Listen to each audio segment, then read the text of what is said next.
special with us, and I want you to welcome Mrs. Sushma Abrol ma'am with a huge round of applause. Sushma ma'am, she's the mother of squadron leader Sameer Abrol, who was born on 17 July 1986, hailed from Ghaziabad in Uttar Pradesh. Son of Shri Sanjeev Abrol and Srimati Sushma Abrol, squadron leader Sameer Abrol came from a business family, but he had a dream to join armed forces right from his childhood. He was a distinguished fighter pilot in the Indian Air Force, leading him to the prestigious National Defence Academy and later to the IAF's fighter stream, where he was commissioned on June 21, 2008 with over 3,500 flying hours and experience on various aircrafts, including the Mirage 2000. Squadron leader Abrol served as a test pilot at the Aircraft and Systems Testing Establishment in Bangalore. However, on February 1, 2019, during a routine acceptance trial of an upgraded Mirage 2000, he tragically lost his life in a crash in Bangalore due to a technical snag of the aircraft. Son of Srimati Sushma Abrol is remembered for his bravery, expertise and dedication. We will know more about this. We will hear more about him, the kind of person he was, what led him to take that flight, how did that technical snag happen, and all of that from Sushma Aunty, the mother of Squadron Leader Sameer Abrol and Vikas ji. Squadron Leader Sameer Abrol is survived by his wife Garima Abrol, who joined the Indian Air Force as a flying officer in 2020. Of course, his mother Srimati Sushma Abrol, who is here with us today, and his father Sanjeev Abrol. Sushma ma'am, we cannot thank you enough for sparing time and coming and meeting us, sharing stories of your very, very brave and courageous son. The country owes it to you, we owe it to you for our harmony and peace. Thank you so much ma'am. May I request Amrita ma'am to accord a formal welcome to Sushma ma'am by presenting the Tulsi Saree.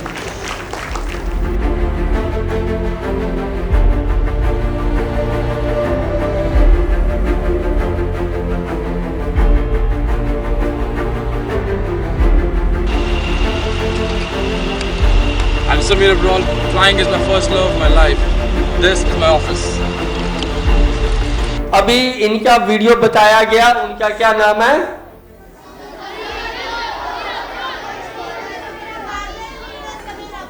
Yes, किसने बोला squadron leader Sameer Abrol? एक ही नहीं बोला था। जो भी soldiers होते हैं, हमें उनका रैंक उनके साथ लगाना चाहिए। और इंडिया में कुछ ही जगहें हैं जहां पे आप अपना रैंक लाइफ लॉन्ग लगा सकते हो। जैसे मेरे ख्याल से जो ये डॉक्टर्स होते हैं, चाहे आप कल को जॉब नहीं भी करें, आप हमेशा अपने नाम के साथ डॉक्टर लगाते हैं। इसी तरह जो आर्मी, एयरफोर्स, नेवी के जो लोग होते हैं, जो हमें प्रोटेक्ट करते हैं, क्या करते हैं? प्रोटेक्ट करते हैं। इवन आफ्टरवर्ड्स उनके नाम के साथ उनका रैंक लगाया जाता है। तो ही वॉज स्क्वाड्रन लीडर। तो जो एयरफोर्स के चीफ होते हैं, उसका रैंक किसी को पता क्या है? Air marshal. यस, अब please come on the stage. तो जो भी एयरफोर्स के चीफ होते हैं, उनका रैंक होता है एयर। हाँ, aunty has got one diary as a gift for you. आपका नाम क्या है? धनुष। कौन सी क्लास है? 5D। 5D। तो आप बड़े होके आर्म स्पेशल फोर्सेस में जाने वाला हूँ। स्पेशल फोर्सेस में, ठीक है। तो आप आंटी से एक डायरी लें। ये आंटी ने कल ही डिजाइन की है, specially in the memory of squadron leader Sameer Abrol, आप बच्चों के लिए, ठीक है। मैं एक छोटी सी चीज कहूंगा, वी ऑल आर ब्लेस्ड। मैं ब्लेस्ड हूँ, आप ब्लेस्ड हैं, आपके स्कूल के सारे टीचर्स ब्लेस्ड हैं, हम पूना में रहने वाले सब लोग ब्लेस्ड हैं। यू नो क्यों? Because we have mothers like Sushma aunty, जिन्होंने पहले समीर अब्रोल जैसे एक होनहार बेटे को जन्म दिया। फिर आंटी ने उसका ग्रूमिंग इतने अच्छे से किया, इतने अच्छे से उसको पढ़ाया। यू नो, समीर अपने स्कूल का टॉपर था, वो अपने सिटी में 10th के बोर्ड्स का टॉपर था। His first name in the newspaper came जब वो 10th के बोर्ड में थे। तब आए थे। फिर उन्होंने एनडीए की पढ़ाई की। मैं आपको एनडीए के बारे में थोड़ा सा बताता हूँ। तो एनडीए में जाने के लिए हर साल लगभग 4-5 लाख बच्चे अप्लाई करते हैं। उसमें से मुश्किल से 300-350 डिपेंडिंग अपॉन द वैकेंसीज ही आ पाते हैं। तो समीर अब्रोल ने एनडीए का एग्जाम लिखा, उसको क्वालिफाई किया। फिर you have to be physically fit also. कैसा? Physically fit. पढ़ाई में तो आपको बड़ा अच्छा होना ही है, बट आपको फिजिकली फिट होना है। फिर मेंटली स्ट्रांग होना है। और एक और चीज, पायलट बनने के लिए एक एग्जाम दिया जाता है, pilot aptitude battery test, PABT। मैं आपको एक चीज बताऊं, PABT एक मात्र इंडिया का शायद एग्जाम है जो जिंदगी में आप लोग एक ही बार दे सकते हो। You will appear in that exam only once. अगर आपने क्वालिफाई किया वेल एंड गुड, नहीं तो अगर आप फेल हो गए तो आप दोबारा वो एग्जाम कभी नहीं दे सकते। तो इमेजिन करो how difficult it is to be being a pilot. तो समीर अब्रोल ने pilot aptitude battery test exam भी क्वालिफाई किया। ऑफ कोर्स फर्स्ट अटेम्प्ट में ही किया, because there is no second attempt. फिर he came into the academy.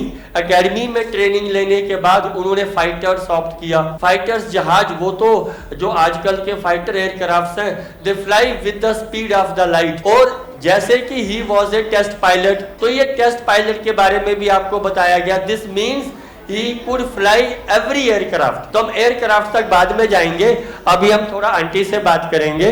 तो आंटी हमें ये बताएंगे कि समीर स्कूल में कैसे थे, बचपन में कैसे थे, और उन्होंने इतने टफ एग्जाम्स कैसे पास किए, कैसे मेहनत की। अब जैसे यहाँ पे भी बहुत सारे बच्चे हैं जिनको फाइटर पायलट बनना, बैठ के बात करना। तो जैसे आप कंफर्टेबल हैं, आप बच्चों को बताओ समीर ने कैसे मेहनत की थी, आपने उसमें क्या क्या किया था, सो दैट ये भी अपनी मम्मी को वो सब करने को बोले। सेकंड थिंग, और इतनी मेहनत करने के बाद जब वो एग्जाम में क्वालिफाई हुए तो उन्होंने आपको कैसे बताया?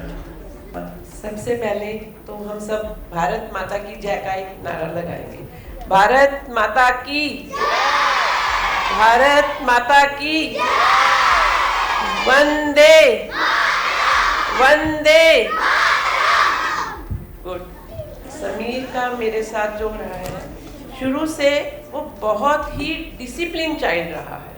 उसका जो सबसे एक मेन पॉइंट था, हर काम को उसने बड़े डिसिप्लिन तरीके से करना है, और जो भी उसे करना है उसका एक टाइम टेबल बना के रखता। उसकी स्टडी टेबल के सामने वॉल पे एक टाइम टेबल होता था जिसको उसने फॉलो करना ही करना है, और अपनी फिटनेस का पूरा ध्यान रखता। फिटनेस के लिए मैं बता रही हूँ, छोटा सा था जब वो मुश्किल से फर्स्ट का था, कैसे एक डॉक्टर के यहाँ गए तो उन्होंने उसके चश्मा लगा दिया, ये चश्मा लगेगा आपके नंबर पावर का। तो दूसरे के पास गए तो उन्होंने बोला कि नहीं, इसको आप एक्सरसाइज से कर सकते हो। उस दिन से लेके आज तक समीर वही एक्सरसाइज फॉलो करता है। उसने उस एक्सरसाइज के लिए कोई टाइम नहीं देखना, कुछ नहीं देखना। जिस टाइम भी वो फ्री होता था, आप लोगों को शायद पता ही होगा आइस के लिए कौन सी एक्सरसाइज है, नहीं पता तो एक बार मैं समीर वाली बता देती हूँ जो फॉलो करता था, और उसकी अभी तक आइस 6x6 जो ऐसे करके पूरा आती है। आपको सबको बच्चों को आइस ये आती है ना, तो इस एक्सरसाइज को कंटिन्यू रखो, क्योंकि हमारी बॉडी का सबसे महत्वपूर्ण पार्ट आइज है हमारी। तो इस चीज को वो कहाँ फॉलो करता था, अभी जैसे सब बैठे हैं, कोई बैठे कोई बात नहीं हो रही, वो उसके बीच में भी कर लेता। उसको मतलब ये था कि करना है तो करना है, और एक टाइम में हमेशा उसने 2-2 काम किए। मैथ्स में वो इतना जीनियस था कि मैथ्स उसने कभी रफ पे काम ही नहीं किया। एक पेपर लेके बैठता था और सारी कैलकुलेशन उसके माइंड में चलती थी, सिर्फ एक छोटा सा जो बाद में रिजल्ट आना है वो नोट करता था उसका। और मैथ्स जब वो करता था, सामने टीवी चल रहा होता और उसके ऊपर कार्टून चल रही होती, तो कार्टून बहुत पसंद थे, कार्टून देखना बहुत पसंद था। कार्टून के साथ साथ उसने मैथ्स करना।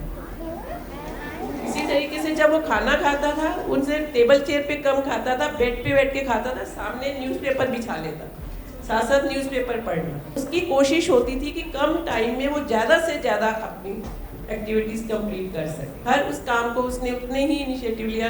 पुशअप करना डेली, अपनी हेल्थ का इतना ध्यान रखना, साइकिलिंग करना, डेली कम से कम 20 किलोमीटर जब 10th 11th में आ गया ना, तो इस तरीके से करके उसने अपनी लाइफ को बहुत ही डिसिप्लिन तरीके से किया। इसके लिए यही है कि शुरू में जब वो छोटा था तो बच्चों के जैसे पेरेंट्स उनकी ट्यूशन्स वगैरह लगाते हैं, तो मैंने उनको सेल्फ स्टडी के लिए किया। सिर्फ यही बोला, बेटा अगर आप अपने आप से पढ़ोगे तो ठीक है, अदरवाइज ट्यूशन लगाओगे ना, फिर ट्यूशन का काम भी करना पड़ेगा, डबल काम करना पड़ेगा आपको। तो सेल्फ स्टडी तक रहे। 10th तक उसने सेल्फ स्टडी की है। 10th के बाद आके जब साइंस सब्जेक्ट हुए तब उसने कोचिंग ली है, अदरवाइज वो सेल्फ स्टडी से ही रहा है और हमेशा टॉप किया उसने स्कूल में। हर एक की रिस्पेक्ट करना, बड़ों की, सबको विशेष करना, सब इतनी छोटी छोटी बातें हैं ना जिनको आज भी सब लोग याद करते हैं। जिसको भी उसने एक बार मिल लिया है ना, वो आज तक उसको नहीं भूल पा रहा जो उसकी थिंकिंग थी। उसने अगर किसी को विशेष भी करना है, उसके बर्थडे पे कोई विश कर रहा है, उसने मेरे से अलग से पूछना कि मतलब उसको रिश्तों का क्या ख्याल था।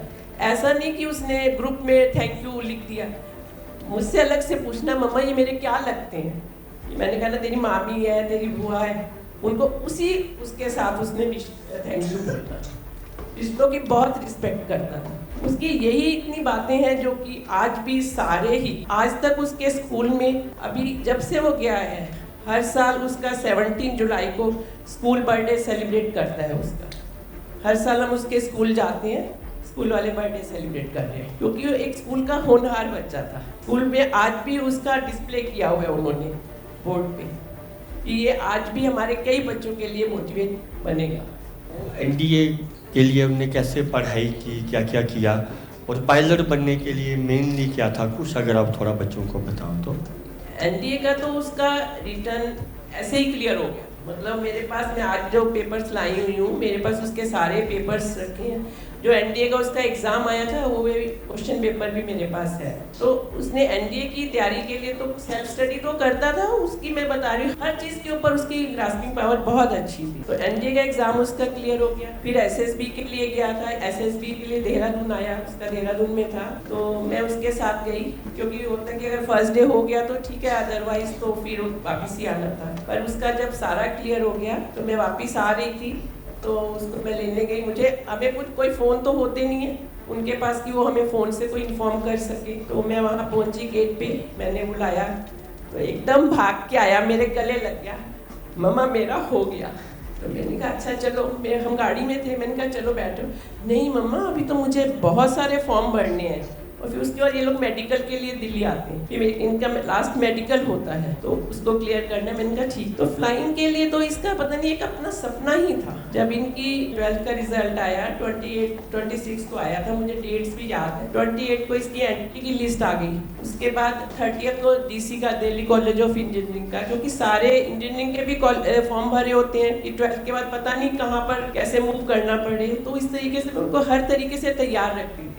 ये ऐसा नहीं कि एक के लिए आप रिजिड हो जाओ, नहीं यही करना है, बाद में बच्चे डिप्रेशन में जाए कि नहीं हमारा तो हुआ ही नहीं है। तो इसका एग्जाम था, बाहर बैठा हुआ पढ़ रहा, आंखें इसकी ऊपर। मैंने कहा क्या हुआ समीर? कहता मम्मा ऐसे लग रहा है मैं तो उड़ रहा हूँ। मैंने कहा बेटा बुक बंद और उड़ लो, एग्जाम दे आएंगे, क्योंकि फॉर्म भरे हुए। कभी भी उसने आज तक किसी भी चीज के लिए मना नहीं किया, और हाँ जी के अलावा बोलता ही नहीं था। हाँ जी मम्मा जी, हाँ जी पापा जी, उसके वर्ड्स ही हमेशा ऐसे होते हैं। कभी उसने ना गुस्सा किया है, बहुत शांत था। मुझे लगता है जो इतना शांत और ये सब था ना, उसी की वजह से वो इतना ग्रो कर पाया, क्योंकि वो अदरवाइज इधर उधर की आलतू फालतू कोई चीजें उसे नहीं पसंद थी। बहुत सिंपल लाइफ थी उसकी, और इतना डिसिप्लिन था। एनडीए में यहाँ पे रहा है, हर चीज इतनी ऑर्गेनाइज रहती थी कि कोई भी चीज अगर किसी भी कैडेट के पास चाहिए, किसी के पास नहीं है, इसके पास मिल जाती थी।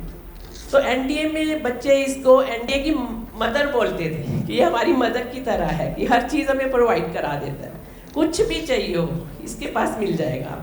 इंडियन आर्मी, एयरफोर्स, नेवी या बाकी चीजों में जो हाईएस्ट गैलेंट्री अवार्ड है दैट इज परमवीर चक्रा, ठीक है। Indian air force has got only one Paramvir Chakra, उनका नाम है फ्लाइंग ऑफिसर निर्मल जीत सिंह सिको। उनका बाहर फोटोग्राफ भी लगा है, सब कुछ लगा है। तो अभी जब आपका ये सेशन खत्म होगा, जब आप क्लास के बाद जब भी फ्री होंगे, please go and read at least all the names of the people who are there they all have protected you, and almost 90% of them they were killed in action while protecting us. यहाँ पे मैं एक छोटी सी चीज कहूंगा just जो मेरे को बड़ा प्राइड करती है. I belong to Jammu and Kashmir, India's first Paramveer Chakra, first Mahavir Chakra and first Veer Chakra, all three were born in Jammu. उस टाइम पे तो आंटी वीडियो कॉल्स नहीं होती थी, मोबाइल फोन्स नहीं होते थे, तो वो आपको कुछ चिट्ठियां लिखते थे. आप कुछ चिट्ठियों का जिक्र करेंगे वो क्या लिखते थे, क्या होता था, फिर मैं उनसे रिक्वेस्ट भी करूंगा कि अगर वो कुछ लेटर्स को पीछे डिस्प्ले भी करें. Yes aunty.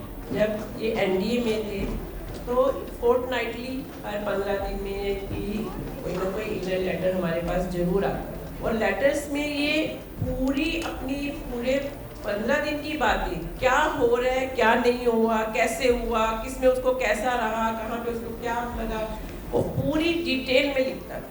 अगर आप इसके कभी लेटर्स देखो, उस लेटर्स में आप ये देखोगे कि अपनी हर मन की बात को शेयर करता था. और कई लेटर्स में उसने लिखा हुआ है, मेरा मम्मा सबसे अच्छा काम जो है, वो जो मुझे सबसे अच्छा काम लगता है आपको लेटर लिखना. ये बात मैं आपको इसलिए बोल रही हूँ बेटा कि अपनी हर बात को कैसी भी हो पेरेंट्स से जरूर शेयर करो, क्योंकि वो ही आपको उसका क्या माइनस, क्या प्लस, क्या अच्छा बुरा है वो बता सकती है. पेरेंट्स से कभी भी कोई भी बात को नहीं छिपाओ, वो हर बात को शेयर करता है और इतने डिटेल में करता था कि आज भी जब मैं उसके लेटर पढ़ने बैठती हूँ तो मुझे ऐसे लगता है कि वो मेरे सामने बैठा हुआ है और वही बोल रहा है. लेटर है पीछे डिस्प्ले किया हुआ है, ये आए 2006 नमस्कार मम्मा पापा जी. हाँ, इसका सबसे पहले वाला एक लेटर है जो इसने भाई को लिखा था, अपने भाई को लिखा. उसके ऊपर इसने बल्कि लिखा था कॉन्फिडेंशियल, मम्मा आप नहीं पढ़ोगी. जो उसके 12th तक का एक्सपीरियंस था, जहाँ पे उसे लगा कि मैं कुछ पीछे रह गया, वो उसने उस लेटर में भाई को लिखा था. वो वाला लेटर यहाँ कर दो ज्यादा. ये देखो उसने लिखा हुआ है ना, उसको खीर बहुत पसंद थी. खीर तो मैंने 4 बार खाई, पेट भी भर गया पर मन नहीं भरा. वो तो घर आकर ही संतुष्ट होगा क्योंकि उसे खीर बहुत पसंद थी.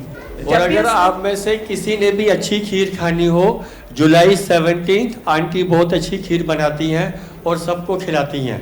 पिछले 5 सालों से मैं हर साल 17 जुलाई को आंटी के पास वो खीर खाने जाता हूँ, क्योंकि उसको ये होता था कि मतलब जब भी आना मैंने पतीला भर के फ्रिज में रख देना और वो आता जाता अपने आप ही खा जाता था, पता भी नहीं चलता था पतीला कब चला जाता था. इसको इतनी पसंद थी खीर. ये देखो अपने भाई को ना प्यार से मोनू बोलता था. Hi Monu, how are you brother, studying hard.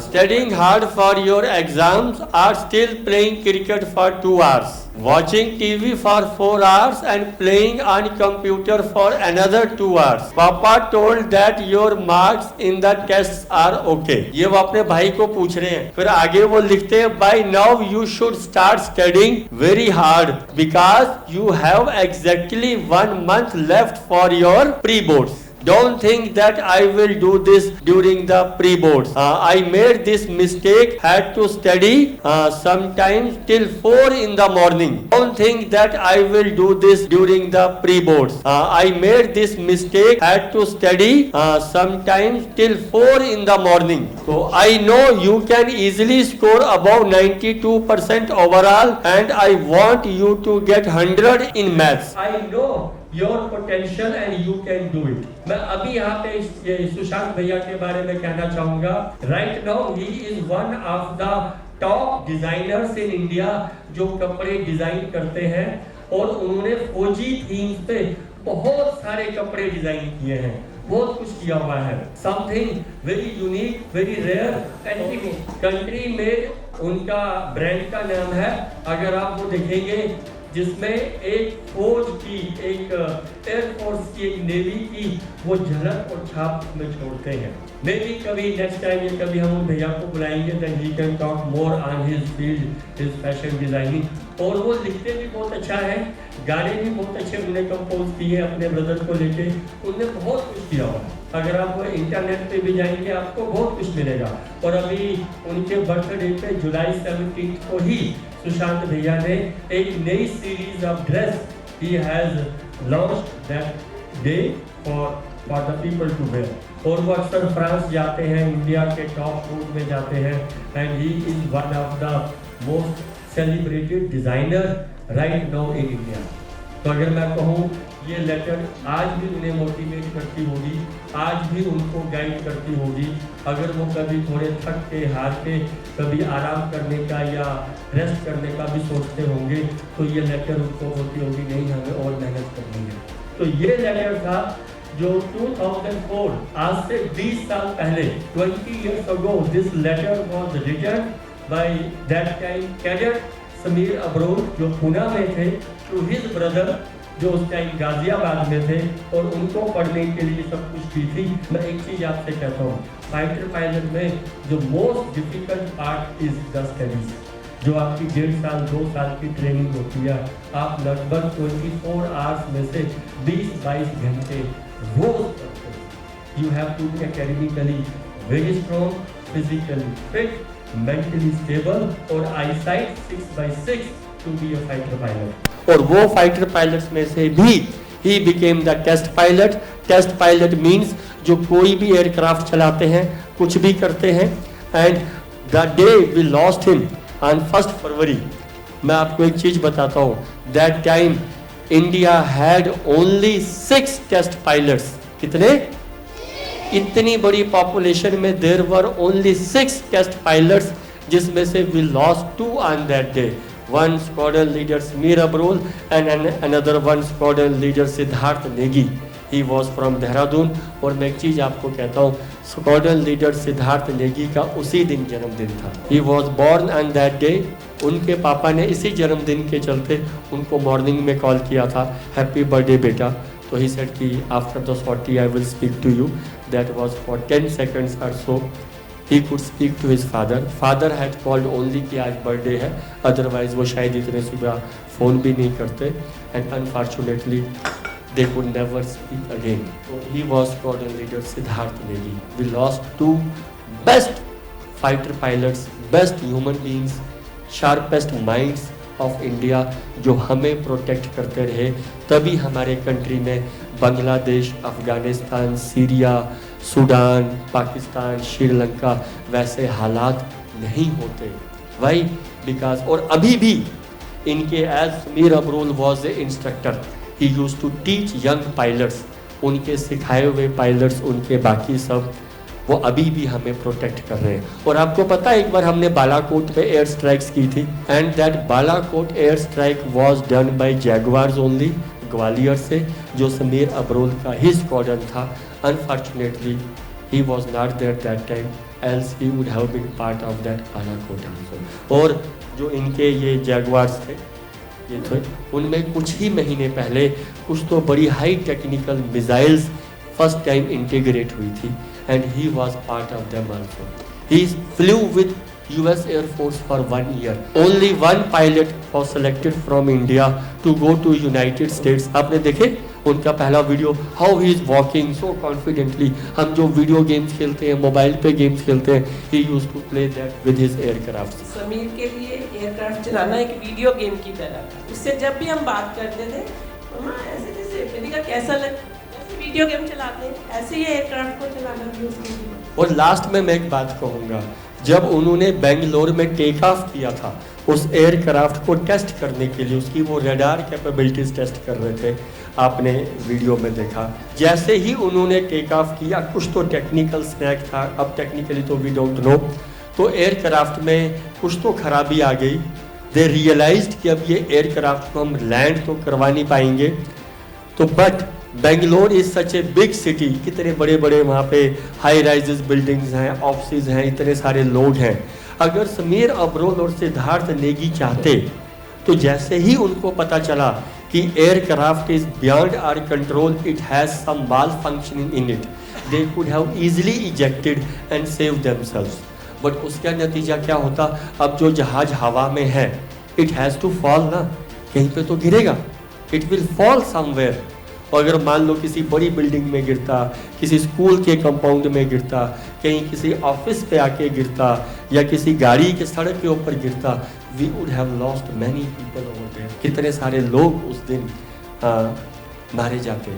तो even at the time when they are visualizing कि शायद वो जिंदा नहीं रहेंगे, they are seeing the death, they kept they hold it their nerves like that कि हमें we are trained to protect the people, we are trained to save the people. तो even right now it's the time we have to save the people. तो in those few seconds जो उनको भगवान ने दिए, they could maneuver the aircraft up to that point जहाँ पे अगर वो गिर भी जाए तो वो किसी को हार्म ना करे. तो इतनी बेंगलोर सिटी में they could manage it, एक isolated सी प्लेस जहाँ पे वो जहाज को उन्होंने समझो गिरने पे वहाँ तक लेके आ गए.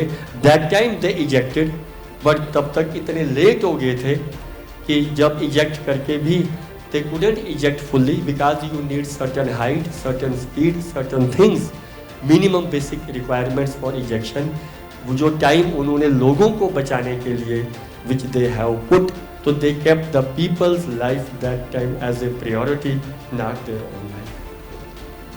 So this we mean by a soldier. We can be a soldier only if we are selfless, if we want to contribute towards the nation and if we want to defend the nation. तभी हम soldier बन सकते हैं. अगर हम अपने ही बारे में सोचें, अपना ही सब कुछ सोचें. Sameer Abrol had such a loving mother, a great father. Uncle बहुत अच्छे हैं, मैंने बहुत टाइम उनके साथ स्पेंड किया. Such a darling, अगर मैं कहूँ उनका छोटा भाई, very intelligent, very good भैया. अब वो मुझसे इतना प्यार करते हैं, मैं ये सोचता हूँ कि वो समीर अब्रोल से क्या प्यार करते होंगे. और he was married also, very beautiful wife. अभी उनकी वाइफ ने फिर ये सब होने के बाद then she appeared for SSB, she went through that process, she cleared it. अभी वो भी इंडियन एयरफोर्स में ऑफिसर हैं. She has then joined the Indian air force as an officer. Garima Abrol is her name. तो बट दैट टाइम जब लोग नीचे थे, जब पीपल की लाइफ्स की बारी थी, समीर अब्रोल ने किसी के बारे में नहीं सोचा. None of these beloved people were there on the ground, जिनको वो बचा रहे थे. ही वॉज प्रोटेक्टिंग दोज जिन्हें वो जानते भी नहीं थे. ही वॉज प्रोटेक्टिंग दोज जिन्हें वो कभी मिले भी नहीं थे, बट ही प्रोटेक्टेड देम. तो we have to be that selfless if we want India to be a super power in 2047.